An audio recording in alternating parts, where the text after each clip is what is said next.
আপনি জ্ঞানের জোরে কথা বলেন, আপনি জ্ঞানের জোরে কথা বলেন।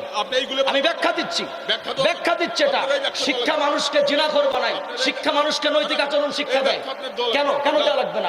আমি কি ব্যাখ্যা দেব না দেবো সেটা আমার ব্যাপার, আপনার কাছে কেন শিখবে?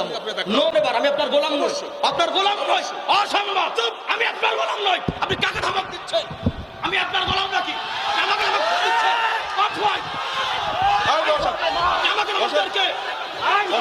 আমাকে কেন ধমক দেবে? আপনি এগুলো কেন ধমক দেবেন?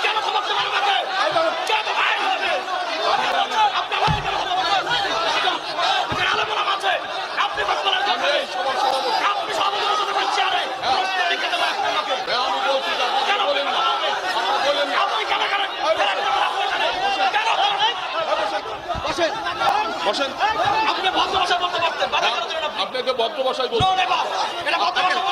দাঁড়ান, আমি ভদ্র আপনি নিশ্চয় শিক্ষিত মানুষ। এরপরে অতে অজু নয়, তাদের কাছে অতে অজাগার। তো অজাগার কেন বলে? কারণ ওরা মানুষের জানাজাতেও ঠিক মতো যায় না। কারণ কি?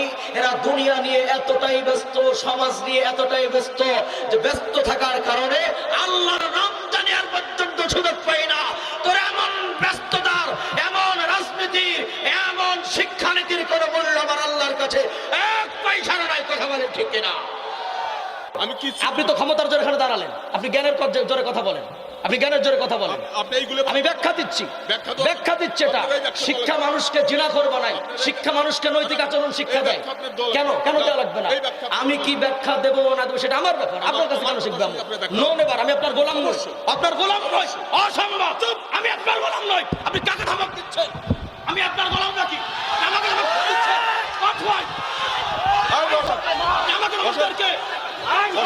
আমাকে কেন ধমক দেবে? আপনি এগুলো কেন ধমক দেবেন?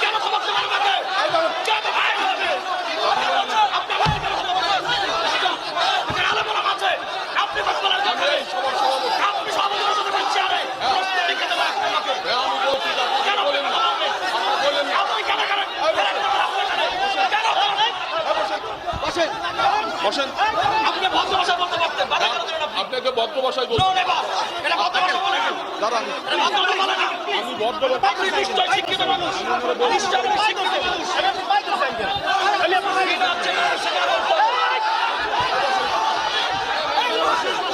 বসেন, কেন পরিবেশ নষ্ট করেন আপনারা? মানুষগুলি শুনতে তো কথাগুলো